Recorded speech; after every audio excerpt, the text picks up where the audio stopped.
사람들에게는 영원을 사모하는 마음을 주셨다. 여기서 영원이란 말은 성경에서 굉장히 중요한 주제입니다. 우리가 영원을 바로 이해하지 못하면 우리가 우리의 삶의 여정을 바르게 해석할 수가 없습니다. 영원은 우리가 사후세계로 많이 이해하지만 사후세계는 영원히 현현하는 한 방식 중에 한 방식일 뿐입니다. 영원이란 개념은 사후세계를 말하는 것이 만이 아니라 영원은 시간 밖의 세계라는 뜻입니다. 시간을 초월한 세계, 시공간을 초월한 세계라는 것입니다. 즉 초자연적인 세계입니다. 물론 우리가 죽어서 이 초자연적인 세계로 들어가게 됩니다만 그것은 영원에 들어가는 한 방법입니다. 여러분, 초자연적인 세계에 들어가는 한 가지 방법, 유일한 방법이 죽음은 아닙니다. 초자연적인 세계에 들어가는 다양한 방법이 있어요. 우리가 예배를 통해 들어가고 하나님과의 친교를 통해 들어갑니다. 다양한 방법으로 우리가 초자연적인 세계에 접촉할 수 있습니다. 초자연적인 세계는 자연적인 세계를 잇게 한 원래의 세계입니다. 그리고 그 세계는 지금도 자연적인 세계보다 훨씬 더 우월한 세계로서 이 자연적인 세계에 영향을 미치고 있는 좀 더 우위에 있는 세계입니다. 주님은 창세전, 즉 영원에서 창세전이라는 말이 세상을 짓기 전이란 말일 뿐 아니라 영원이란 말을 의미하죠. 결국은 영원 안에서 저와 여러분을 택하셨습니다. 즉 그분은 한 사람 한 사람을 영원 속에서 계획하시고 디자인하시고 영원으로부터 이 땅에 창조하셨다는 것입니다. 여러분 부모님이 서로 만나고 또 여러분이 또 그 잉태되고 태어나는 과정은 그 영원에서 우리를 지으시고 우리를 존재하게 만들기 위해서 그 선택된 하나의 그 교통수단에 지나지 않습니다. 진짜 우리의 근거는 영원이고요. 우리는 영원으로부터 이곳에 나타난 존재입니다. 근데 그 목적에 대해서 분명히 성경은 말하고 있습니다. 영원하신 분과 교제하기 위함입니다. 이 말은 우리가 시간과 공간 안에 살지만 우린 시공간을 뛰어넘어 영원 안에 계신 분과 접속하도록 지어진 영적인 존재라는 얘기를 하는 거죠. 그래서 우리는 시공간 안에 그냥 매여 살면 우리는 우리의 존재의 목적도 만족도 우리의 방향도 알지 못하게 됩니다. 근원도 알지 못하게 됩니다. 우리가 우리를 뛰어넘어서 영원의 세계를 알고 영원하신 분과 교제할 때 비로소 우리의 뿌리를 알고 우리의 목적을 알고 우리의 만족을 알고 우리의 방향을 알게 될 수 있다는 겁니다. 그런데 그분과 교제하고 그냥 교제하다가 끝나는 것만을 얘기하지 않습니다. 두 번째로 성경은 명확하게 두 번째 목적을 얘기하고 있습니다. 그것은 이 시공간을 영원으로부터 다스려 지키게 하기 위해서 우리가 지어졌다는 것입니다. 그런데 하나님의 뜻을 이 땅에 펼치며 산다, 하나님의 뜻을 이 땅에 이루며 산다라는 말을 생각하면 저는 오랜 시간 이 기도와 이 구절과 연동이 될 생각이었어요. 아버지여 나의 뜻이 아닌 아버지의 뜻이 이루어지게 하시옵소서. 그러니까 하나님의 뜻을 이 땅에 이루면서 살게 된다. 이게 우리의 목적이다라는 말이 사실 젊은 저에겐 체념을 불러일으켰습니다. 좀처럼 내 뜻을 이루는 것이 내 삶의 목적이 아니라는 겁니다. 결국 내 뜻을 비우는 것이 나의 신앙의 여정이고 마침내 내 뜻은 완전히 비워지고 오직 주님 내 뜻이 아니라 오직 아버지 뜻이 이루어지기 원합니다라는 기도를 할 수 있게 되는 단계에 이르는 것이 신앙의 여정이라고 생각하니 정말로 도살장에 끌려가는 동물 같았습니다. 가뜩이나 제가 신학생이 됐잖아요. 그럼 저는 얼마나 더 제 뜻을 비워한단 말입니까? 얼마나 더 제가 저의 뜻이 아니고 아버지의 뜻을 이루소서라는 기도가 제 삶에 얼마나 더 많이 체화돼야 한다는 얘기입니까? 그런데 우리의 뜻을 버릴수록 하나님의 뜻이 내 안에 담긴다라는 종류의 사고는 사실은 기독교적이라기보다는 다분히 불교적인 사고일 수 있습니다. 지금 오늘 읽은 이 전도서 말씀은요, 우리에게 전혀 다른 차원의 얘기합니다. 우리 안에 영원을 사모하는 마음을 주셨다는 겁니다. 여기서 영원을 사모하는 마음을 주셨다는 것은 한국말로 보면 그 의미가 잘 안 사는데 히브리어 원어를 보면 이 전체 본문에 대한 의미가 이렇게 해석될 수 있습니다. 즉 때를 따라 아름답게 우리의 우리의 삶을 때를 따라 아름답게 하셨다는 것은 우리의 삶의 모든 단위와 절기와 우리에게 주어진 모든 것들이 하나님의 아름다운 뜻과 계획이 펼쳐지기 위한 도구로서 주어졌다라는 의미가 됩니다. 그러니까 다 하나님의 도구라는 거예요. 그리고 하나님의 그 뜻과 계획은 그냥 우리의 뜻과 상관없이 우리를 바이패스해서, 우리를 패싱해서 그냥 그 뜻과 그 도구와 그 때를 이용해서 그 하나님의 뜻이 펼쳐지는 것이 아니라 하나님이 그 도구와 그 때들을 지어가게 하는 하나님의 뜻과 계획을 어떻게 하냐면 우리 안에 두셨다는 거예요. 소원의 형태로 영원을 우리 안에 두셨다는 거예요. 다시 말해 여기서 말하는 영원의 히브리어를 보면 이런 의미가 상당히 강하십니다. 하나님의 원리와 뜻과 계획이라는 뜻이 굉장히 강합니다. 즉 하나님의 원리와 뜻과 계획을 우리 안에 사모함이라는 형태로 심어두신다는 겁니다.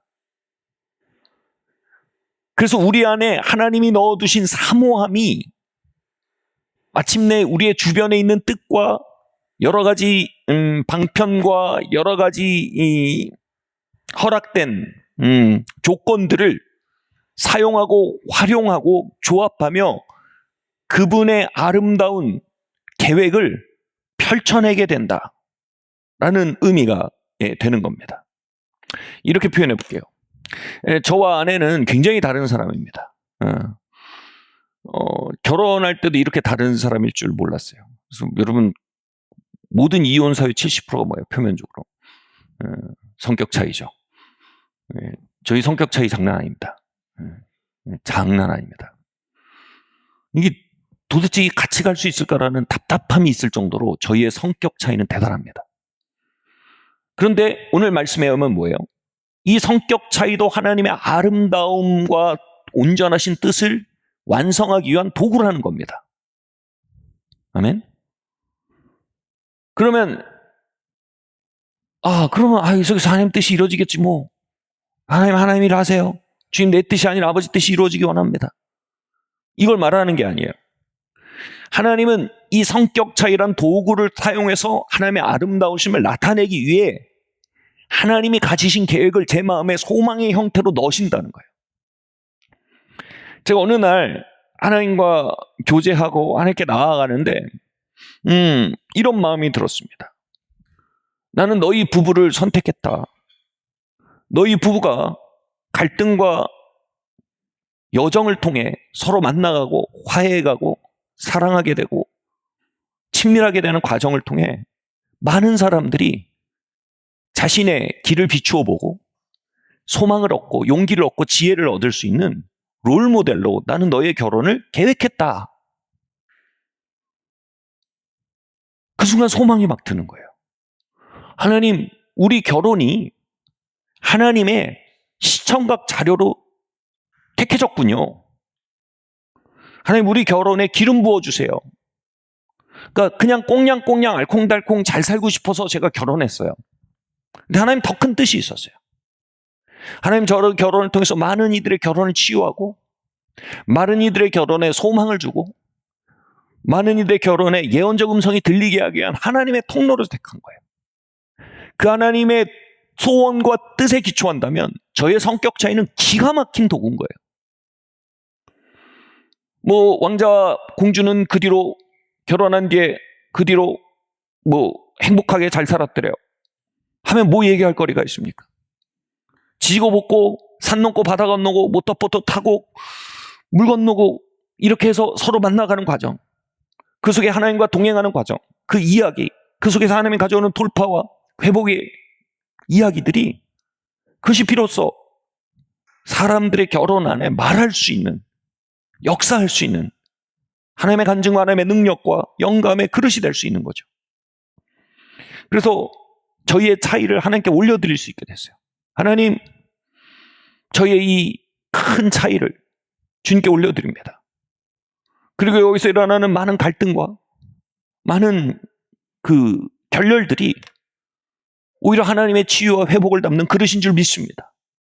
하나님, 우리의 결혼이 많은 이들의 롤모델이 되게 해주시고 우리가 정말 친밀함을 하나님이 가져오시는 회복된 결혼의 롤모델을 이 땅에 비추는 결혼이 되게 해주세요 라는 야심이 제 안에 생겼습니다. 아멘. 이게 뭐예요? 하나님 모든 것을 때를 따라 아름답게 예정하셨어요. 하나님 이 결혼에 대해서 아름다운 계획을 가지셨어요. 그런데 제가 하나님의 뜻과 계획을 제 마음으로, 그 영원 속에 있었던 계획을 제 마음으로 사모하게 되기 전까지는 사람으로서는 뭐라고요? 그 시종을 측량할 수 없게 하셨어요. 도대체 왜 우리는 이렇게 다른가? 왜 우리는 이렇게 하나도 맞는 게 없나? 이런 생각도 들 수 있어요. 이게 측량할 수가 없는 거예요. 이해가 안 되는 거예요.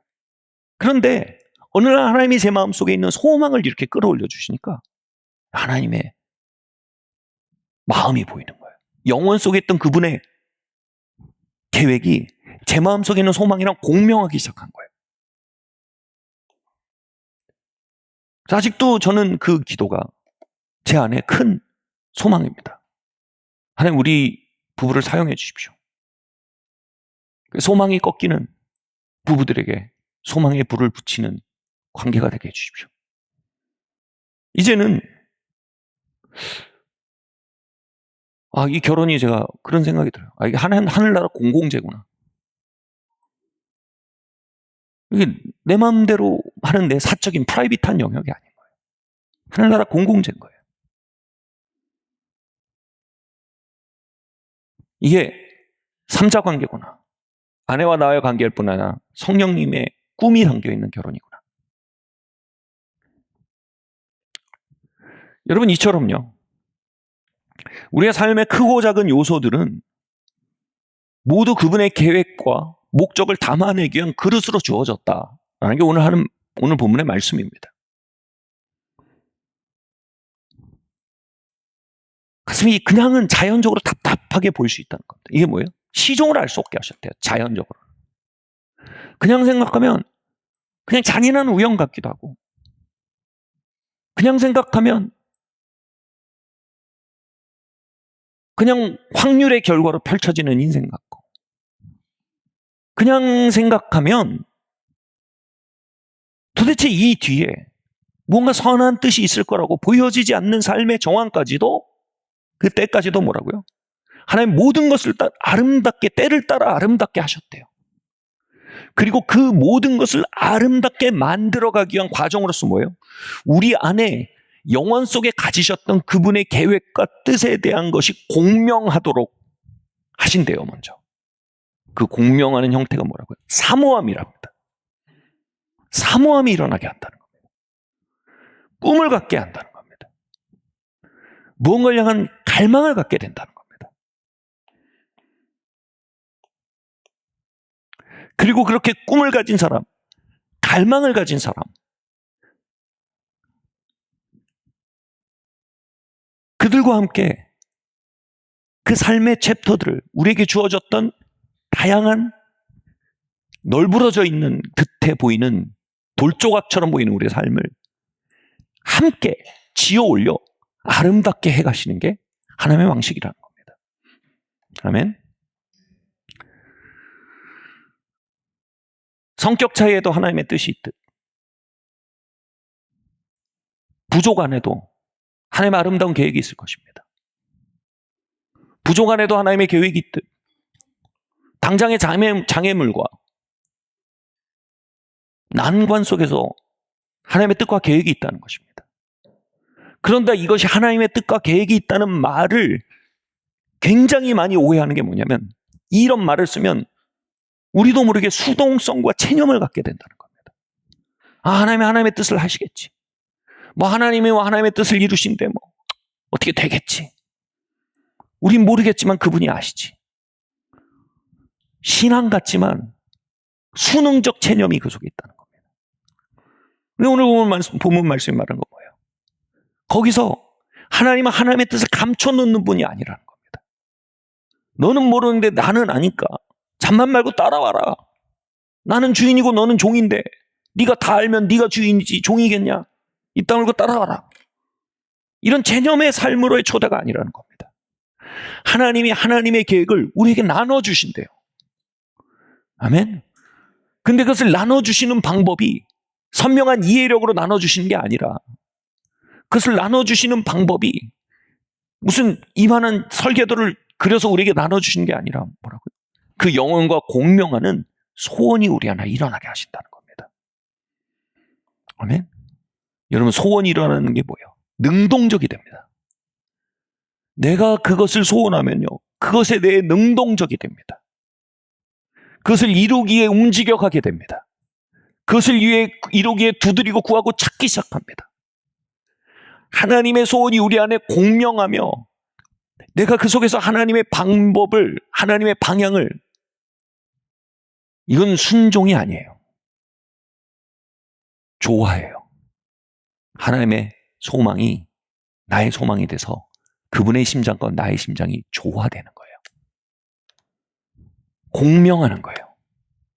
그리고 그렇게 함께 하나님과 우리의 심령이, 우리의 소원이 함께 동역해 나갈 때 그 속에 우리의 모든 것들이 아름다워져 갈 수 있다는 겁니다.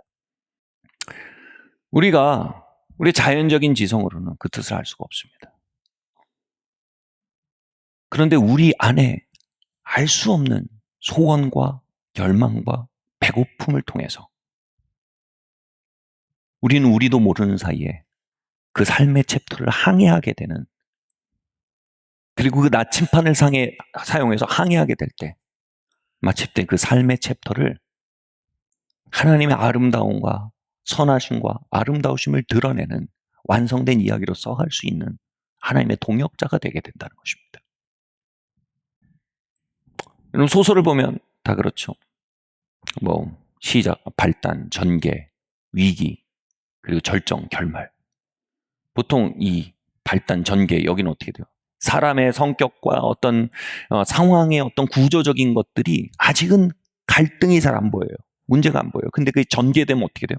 그 안에 있는 필연적인 문제들과 갈등들이 발전되면서 이게 수면 위로 드러납니다. 그러다가 소설이 끝나는 경우가 없죠. 그럼 뭐예요? 거기서 절정부가 나옵니다. 절정부는 뭐예요? 주인공이 거기서 그 갈등과 한계를 풀어내는 어떤 솔루션을 가지고 일어납니다. 그리고 마침내 그 갈등과 문제들이 맞물려서 일어나고 있는 구조 속에서 주인공의 존재가 절묘한 마지막 피스가 되죠. 마지막 조각이 돼요. 그래서 그림이 완성이 됩니다. 그래서 완성이 뭐예요? 갈등으로 보이고 문제로 보였던 그 그림이 주인공이랑 한 조각 피스가 드러남으로 말미암아 굉장히 아름답고 평화로운 전체 그림이 완성되면서 끝납니다. 그 한 사람이 누구예요? 바로 꿈꾸는 사람이라는 겁니다. 그 속에서 하나님의 마음과 공명하는 소망을 갖게 된 사람이라는 겁니다. 하나님이 이 결혼을 세상의 빛으로 사용하기 원하시는구나. 우리 결혼이 많은 사람에게 소망이 됐으면 좋겠다. 우리가 지지고 볶고 이러고 있는 과정 속에도 분명히 하나님의 호흡이 이 안에 있을 거다. 이 하나님의 솔루션이 우리가 찾아지면 단순히 그것은 우리의 평화가 아닌 많은 사람의 치유를 가져오는 솔루션이 될 거야. 이런 이상한 열망, 이상한 소망, 이상한 기대가 일어나는 사람들이 있다는 거예요. 그게 여러분이 되기를 바랍니다. 아멘. 우리 집안은 이런 집안이고 이런 집안이고 이런 집안이지, 그래서 뭐 어쩌겠어. 여기서 갑자기 그래, 이런 집안에 하나님 나를 보내신 것은 어쩌면 나를 통해서 이러이러한 일을 하기 원하시는 걸 거야 라는 소망이 일어나는 거예요. 거기서부터 진짜 그 이야기에 뭐라고요? 이 절정부가 오기 시작하는 겁니다. 그 절정부의 시작점엔 성경 전체의 도처에 들어가는 건 누군가 소망을 품기 시작하는 거에서 역전이 오기 시작합니다. 그럼 어떻게 하면 우리가 우리의 삶과 정황 속에 가지셨던 하나님의 영혼 속에서 품으신 뜻과 계획을 우리의 마음속에 품을 수 있게 될까요? 고린도전서는 성령님이 아니면 우리가 그분이 아들들을 향해서, 자녀들을 향해서, 사랑하는 자들을 위해서 준비한 것을 볼 수도 알 수도 걸어 들어갈 수도 없게 된다고 했습니다. 성령님이 우리에게 그것을 나누어 주신 방식이 뭘까요? 요한복음 15장 15절 16절 말씀 함께 읽겠습니다. 시작. 이제부터는 너희를 종이라 하지 아니하리니 종은 주인이 하는 것을 알지 못함이라. 너희를 친구라 하였노니 내가 내 아버지께 들은 것을 다 너희에게 알게 하였음이라. 너희가 나를 택한 것이 아니요 내가 너희를 택하여 세웠나니 이는 너희로 가서 열매를 맺게 하고 또 너희 열매가 항상 있게 하여 내 이름으로 아버지께 무엇을 구하든지 다 받게 하려 함이라. 아멘. 너희는 내 종이 아니고 내 친구다, 이렇게 되어 있습니다. 여러분, 종은 뭐 합니까? 복종합니다. 복종은 뭐냐면 그냥 그 말 말고 따라와라. 까라면 까라. 이겁니다. 야, 중요한 건 네 뜻이 아니고 내 뜻이다. 네 뜻 자꾸 말하지 말고, 자꾸 네 뜻 주장하지 말고 내 뜻 따라라. 즉 주인의 뜻과 나의 뜻이 부딪혀서 내 뜻이 꺾이는 구조가 종과 주인의 구조입니다. 다시 말해 종과 주인의 구조에는 필연적으로 체념이 있습니다. 그런데 주님이 새롭게 제시하는 관계 구조가 있어요. 뭐냐면 친구라고 하십니다. 친구에 대해서 뭐라고 합니까? 친구는 아버지가 하시는 일을 안돼요. 안다고 합니다. 왜 그렇게 하는지 그 시종을 알게 된다는 겁니다. 다시 말해 그 마음을 알게 된다는 겁니다.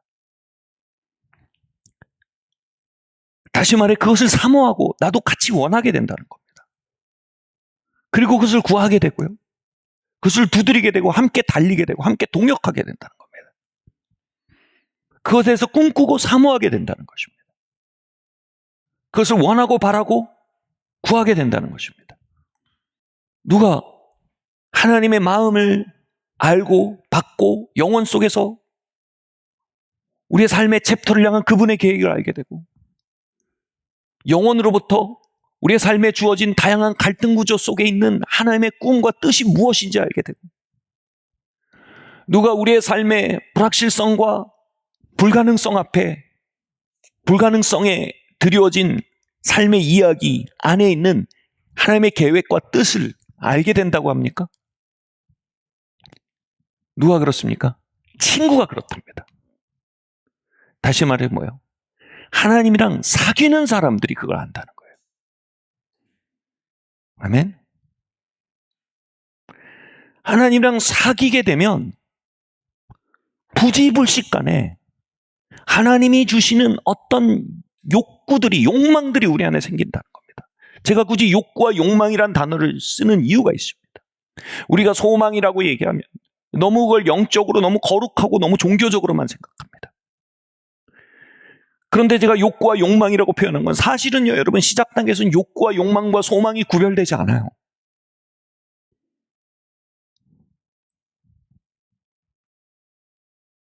결론적으로 그것이 소망과 욕망으로 구별되는 것이지 시작 단계에서 그게 구별이 안 됩니다. 그런데 하나님이랑 사귀는 사람은 무언가가 우리의 마음에 불뚝불뚝 일어나게 된다는 거예요. 생의 에너지, 살아 꿈틀대게는 에너지를 바꿔 말하면 생의 욕망입니다. 욕구입니다. 여러분, 욕구와 욕망이 없는 사람은 죽은 사람입니다. 사람이 살아있다는 건요, 욕구와 욕망이 있다는 겁니다. 하나님이랑 사귈수록 모든 욕구와 욕망이 없어지는 사람이 아니라 하나님과 사귈수록 하고 싶은 거, 가고 싶고 이루고 싶은 게 없어지는 게 아니라 하나님이랑 사귈수록 생의 에너지가 올라간다는 겁니다. 그것이 여러분 종교와 살아계신 하나님과의 친교의 차이입니다. 여러분, 종교는요, 끊임없이 주인님이 하라는 대로 하는 게 납니다. 뭐 내 뜻이 중요한 게 아니니 주인의 뜻이 중요합니다. 주인의 뜻을 내게 알리소서. 뭐 이 속에도 주님의 뜻이 있겠죠. 저 속에도 주님의 뜻이 있겠죠. 이건 종교입니다. 살아있는 주님과의 동행은 뭡니까? 그분과 친교합니다. 사귀어갑니다. 그럴수록 삶에 대해 꿈틀대는 것이 올라온다는 겁니다. 원하는 것이 생긴다는 겁니다. 욕구와 욕망이 시작된다는 겁니다. 삶의 욕구가 돌아온다는 것입니다. 삶의 입맛이 돌아온다는 것입니다. 살아나는 겁니다. 그 속에서 뭐예요? 하나님이랑 사귈수록 우리도 모르는 사이에 그 욕구와 욕망을 통해 그분의 꿈과 그분의 소망을 우리의 엉망진창이 된 것처럼 보여있는 구조와 삶의 챕터 속에 이루어 나가게 된다는 겁니다. 여러분, 천기누설이란 말이 있어요. 천기누설. 천기누설, 하나님은요, 천기누설을 즐기는 분이십니다. 아멘? 제가 신앙생활을 시작할 때 교회 안에 가득한 것이 이 불가지론이에요. 하나님의 뜻을 알 수가 없다는 거예요. 그분이 뭘 하려는지 알 수도 없고 우린 모른다. 알 수도 없다. 이 불가지론이 가득했어요. 여러분, 불가지론은 허무주의랑 똑같은 거예요. 여러분, 우리가 그분의 뜻과 그분의 마음을 알 수도 없으면 그게 뭡니까, 우리 인생이요. 우린 그냥 숨쉬고 사는 겁니다. 살다 보면 그분 뜻이 다 이루어지는 거죠. 근데 여러분, 성경을 읽어보세요. 성경은 불가지론을 말하지 않습니다. 성경은 너희 마음을 새롭게 함으로 변화를 받아 아버지의 온전하시고 기뻐하신 뜻이 무엇인지 분별하여 알도록 하라고 되어 있습니다. 아멘? 하나님의 너희를 향한 부르심의 그 영광이 무엇인지 깨달아 알도록 내가 기도하노라 그렇게 했습니다. 아멘? 하나님 그거 알려주시는 분이에요. 하나님 그거 알려주고 싶어 하세요. 하나님 우리 결혼을 향한 하나님의 계획과 꿈을 알려주고 싶어 하시고, 하나님은 우리 가문을 향한 하나님의 계획을 알려주시고 싶어 하시고, 하나님 우리가 가지고 있는 불가능성과 불확실성 속에 있는 하나님의 뜻과 마음을 알려주고 싶어 하시는 분이세요. 하나님은 천기누설을 즐거워하십니다. 아멘. 근데 그 천기누설이 이루어지는 루트가 뭐예요? 친밀함입니다. 친밀함이에요, 친밀함. 여러분, 구약을 보면요, 하나님의 뜻을 알려고 하는 온갖 사람이 다 나옵니다. 사울은 하나님의 뜻을 알려고 사무엘의 정령을 불러올립니다. 또 사사기에 보면 베냐민 지파였나? 하나님의 뜻을 알려고 레위 지파 제사장의 자손을 유괴해서 데려와서 자기 가문의 제사장으로 삼으려고 합니다. 모두가 하나님의 뜻을 사모하고 원합니다. 근데 그 방법이 잘못됐어요. 그 방법은 뭐예요? 어느 제사장에게 달려가는 게 아니란 말입니다. 그 방법은 뭐예요? 알 수 없는 초자연적인 세계 속에 연결돼서 초자연적인 행위, 즉 뉴에이지적인 행태를 통해서 그분의 뜻을 알려고 하는 것도 잘못됐다는 겁니다. 결국 잘못된 것에서 하나님의 뜻을 얻으려는 걸 우상숭배라고 하는 겁니다. 인간이 쉽게 인간의 방법으로 손에 잡을 수 있는 방법으로 하나님의 뜻을 알아내는 시도들, 이게 우상숭배입니다. 하나님을 사람이 손에 잡을 수 있고 알아볼 수 있는 형상으로 깎아서 그 앞에 가서 하나님의 뜻을 묻는 거, 이게 우상숭배입니다. 하나님은 하나님의 뜻을 알려주실 수 있는 통로를 명시하셨습니다. 하나님과의 친교입니다. 아멘. 오늘도 얼마나 많은 사람들이 기가 막힌 예언 사역을 하는 사람한테 가서 하나님의 뜻을 구하는지 모릅니다. 예언 사역자들이 좋은 하나님의 말씀을 전합니다. 그래도요, 내가 하나님과의 친교가 없으면요, 그 해석을 못해요. 그 이상한 방식으로 해석하거나 또는 믿지도 못합니다. 여러분, 하나님의 뜻이 부어질 수 있는 하나님의 정하신 방법은 하나님과의 친밀함입니다. 아멘. 갈등 구조가 폭발하는 결혼 관계 속에서 여러분, 하나님과 친교하세요. 아무도 아멘 안 하시는데 그것만은 못하겠습니다. 그러시는 것 같아요. 하나님과 친교하세요. 네? 계속되는 불확실성과 불가능성 앞에서 가슴이 답답한 그 땅에서 하나님과 친교하시란 말합니다.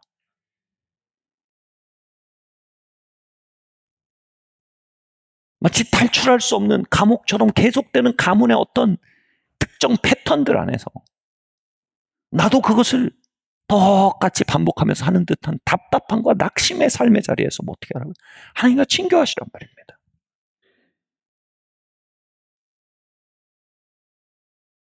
하나님은 에덴 동산 날이 서늘할 때 아담을 불러 함께 에덴 동산을 거니셨어요. 그리고 거기에 놀라운 표현이 나옵니다. 그들이 하나님의 음성과 함께 거닐었답니다. 하나님의 음성이 뭐예요? 친밀함이고 두 번째 천기 누설입니다. 하나님은요, 우리를 가까이 불러 사귀시고 당신의 뜻과 계획을 열어 보이시기 위해서 우리를 불러들이십니다. 아멘. 한두 번 말한 적 있지만요, 성경 교사들은요, 아담이 동산에 있는 그 피조물들의 이름을 지었다라는 부분을 이렇게 해석합니다. 이 이름을 지었다는 건 뭐냐면 그의 특성과 그의 창조 목적을 불러냈다라는 의미가 되는 거예요. 그냥 이름을 지은 게 코끼리, 기린 그냥 이렇게 지었다는 게 아니에요. 그의 창조 목적과 의도를 파악하고 그것을 불러내는 영적인 행위였다라고 얘기합니다. 그래서 코끼리가 더 코끼리가 되고 기린이 더 기린이 되고 뭉툭하고 그냥 구별이 안 되던 존재들이 더 자기 자신이 될 수 있도록 불러냈던 게 아담이 이름을 지어주는 행위였다라고 얘기합니다. 그러면 코끼리를 더 코끼리의 본질을 보고 목적을 보고 개성을 볼 수 있었던 그 하나님의 의도를 어디서 알았을까요? 기린을 기린으로 더 볼 수 있었고 침팬지를 침팬지로 더 볼 수 있었고 사과나무를 사과나무로 더 볼 수 있었던 하나님의 의중을 바로 동산 서늘할 때 하나님의 음성과 함께 걸으며 그는 그 하나님의 의중을 깨닫게 된 거예요. 아, 이거 코끼리 지우셨구나. 여러분, 이 일은요, 오늘날 학교에서 너무나 필요합니다. 애들을 보면 저희가 잘할 때 어떻게 했어요? 오와 열을 맞춰서 가운데 중앙에 기준하면 뭐 좌우로 정렬하면 장전하면 그래서 뭐 다 똑같이 줄 맞춰놨어요. 그 대한민국 스탠드에 다 맞춰서 다 깎아서 벽돌처럼 만들어서 다 쌓아 올려요. 여러분, 여기에는 천기 누설이 필요 없어요. 그냥 대한민국 사회가 요구하는 요구에 맞춰서 애들을 빚어내는 일만 필요해요. 그런데 만약 학교에 선생님들이 하나님과 함께 하나님의 음성과 함께 친교하고 거닌다면 그 아이들을 볼 때 그 아이들이 어떻게 불려줬고 어떤 목적을 가졌느냐에 대한 깨달음이 올 거라 이겁니다. 아멘? 그 깨달음이 뭘로 온다고요? 꿈으로 온대요. 소원으로 온대요. 아, 얘가 이런 사람이 되면 좋겠어. 얘가 이런 아이로 자랐으면 좋겠어.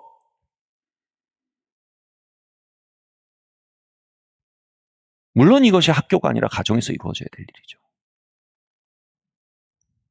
가정에서 한 아이를 향해서 아직은 그냥 꽃 피어나지 않은 그냥 새싹 같은 모습이에요. 민들레인지 장미인지 튤립인지 알 수가 없어요. 그런데 하나님과 함께 걸으면 아, 이 아이는 민들레구나. 그 아이가 민들레로 자라길 원하는 하나님의 열망이 그 아이를 민들레로 빚어놓고 민들레 꽃이 피었으면 하는 하나님의 꿈이 하나님의 기다림이 부모의 마음에 부어진다는 겁니다. 아멘? 여러분, 그뿐입니까? 우리에게 주어진 하나님이 아까 읽은 전도서에서 하나님의 때를 따라 모든 것을 아름답게 하셨던 거예요. 우리에게 주어진 많은 것들이 다 씨앗의 형태라는 겁니다. 그 꽃을 충분히 피우지 못하고 아직 충분히 열매 맺지 못한 그냥 검은 덩어리밖에 안 보인단 말입니다. 그런데 하나님과 동행할수록 그 안에 있는 본질이 보이고 목적이 보이고 그것을 피워냄을 말미암아 하나님의 아름다움을 이 땅에 나타내고 하나님의 선하심을 이 땅에 드러내기 원하는 하나님의 진선미로 이 땅을 채우고자 하는 하나님의 소원이 우리 안에 들어차게 된다는 것입니다. 그래서 그것을 그냥 검은 돌멩이로 보던 마음속에 할 수 없는 뜨거움이 생긴다는 겁니다. 이게 그냥 하나의 검은 돌멩이가 아니라 이것을 품어서 부화시킬 때 그 안에 찬란한 새가 날개를 펴고 일어날 수 있는 하나님의 기회로 발견되기 시작한다는 겁니다. 아멘. 그래서 우리에게 주어진 삶은 모두가 씨앗이요, 모두가 알이요, 모두가 기회요, 모든 것이 잠재태로 아직 잠들어 있는 조립식 부품이라 이겁니다. 누가 그것을 꽃피워내고, 누가 그것을 불러내고, 누가 그것을 부화시키고, 누가 그것을 조립시켜 완성한다고요? 하나님과 친교해 가는 사람들은요, 하나님이 그것에 두실 때 가지셨던 그 완성된 모습에 대한 열망을 내가 갖게 된다는 겁니다. 아멘. 할렐루야. 하나님은 청기누설을 즐기십니다. 아멘. 그런데 그 청기누설에 대한 하나님의 통로에 대해서 명확히 하셨습니다. 나의 친구들입니다. 나의 친구들에게 내 것을 보이겠다. 마음을 새롭게 함으로 변화를 받아 나의 선하시고 온전하시고 기뻐한 뜻이 무엇인지 너희가 깨달아 알기를 바란다. 아멘. 이걸 우리가 얘기하는 거예요. 하나님의 뜻이 아닌 게 없다고요.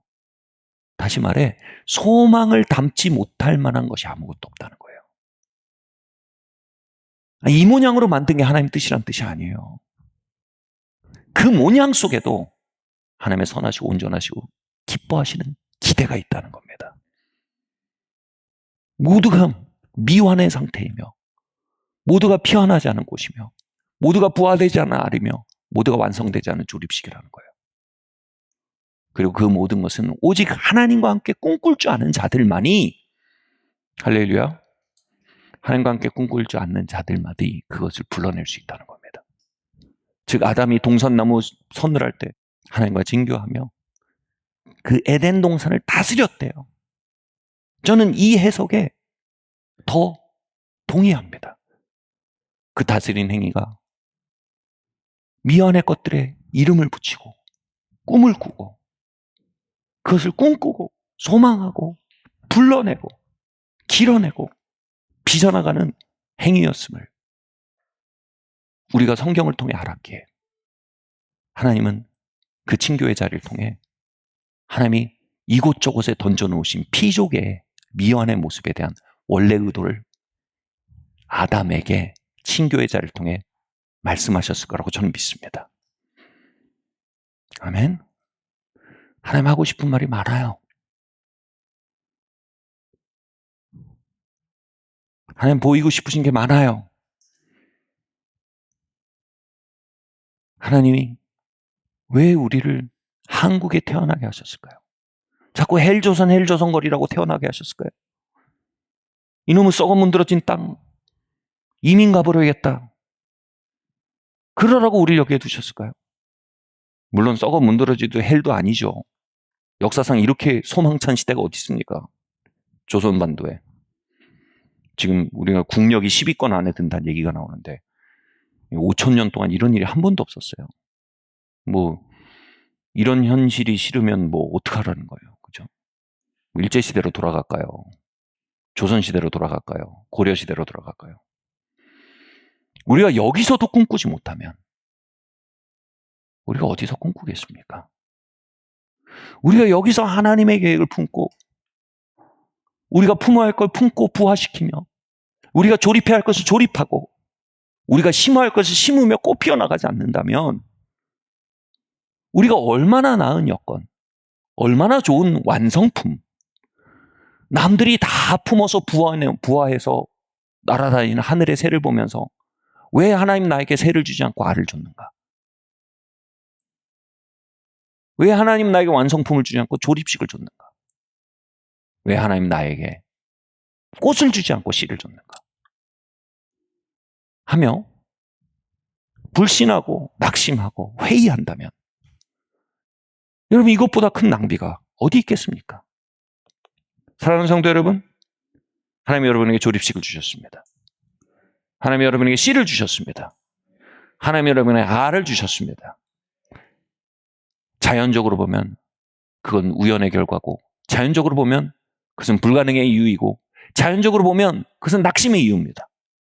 그런가 하나님과 교제하며 영혼의 차원에서 우리가 바라보기 시작한다면, 여러분, 그것은 모든 때를 따라 아름답게 지으신 하나님의 절묘한 배치드림을 우리는 발견하게 될 것입니다. 우리에게 부족한 것은 기회가 아닙니다. 우리에게 부족한 것은 초자연의 감각입니다. 우리에게 부족한 건 여건이 아닙니다. 우리에게 부족한 것은, 우리에게 필요한 건 더 나은 배우자가 아닐 겁니다. 우리에게 부족한 것은 더 나은 기회가 아닐 수도 있습니다. 우리에게 부족한 것은 그분과의 동행일 수 있습니다. 아멘. 우리에게 부족한 것은 그분과의 친교일 수 있습니다. 우리에게 부족한 것은 천기누설의 기회들일지 모릅니다. 우리가 그것을 발견할 때 뭐예요? 마침내 하나님을 목말라 하기 시작합니다. 창조신앙이 이겁니다. 그분의 주권에 대한 섭리신앙이 이것입니다. 그리고 구속신앙, 하나님 만물을 새롭게 하시고 그 새롭게 하는 과정으로서 교회와 성도를 선택했다는 게 이게 구속신앙입니다. 여러분, 구속신앙이 이겁니다. 우리의 창조신앙도 섭리신앙도 구속신앙도 부정하고 나면 우린 사실상 이교도로서 이 땅을 사는 것입니다. 여러분, 주기철 목사님 때는 고문을 통해서 신앙을 부정함으로 이교도가 됐습니다. 그러나 허무주의와 유물론이 펼치는 이 시대 속에서는 우리의 삶을 향한 섭리신앙을 부정하고, 우리의 삶을 향한 구속신앙을 부정하고, 우리의 삶을 향한 창조신앙을 부정함으로 말미암아 우린 이교도로서 이 땅을 걷게 됩니다. 여러분, 오늘 이교도의 심령으로 걸어 들어온 분이 있다면, 성도의 심령으로 걸어나간 일이 있길 예수님과 축원합니다.